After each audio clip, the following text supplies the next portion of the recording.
Welcome to the Learning Pines YouTube. We hope this video helps. You start by measuring the true waist where the pants sit. Note the current and target measurements so you know how much to remove.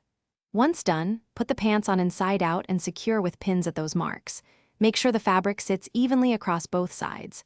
Now choose your approach: darts for small changes, a seam taken for larger fits, or adding elastic for flexible comfort.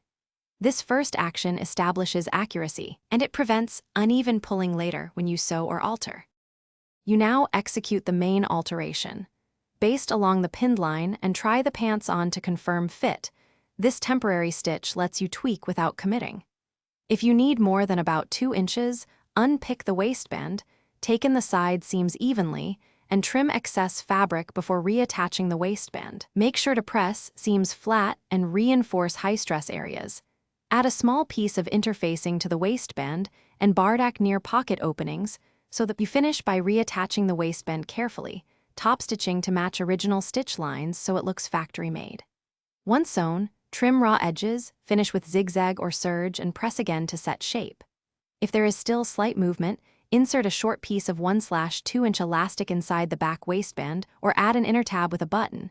This preserves comfort without visible change. If things go wrong, uneven pull or puckering, rebase the area, check balance, and fix before final stitching or see a tailor.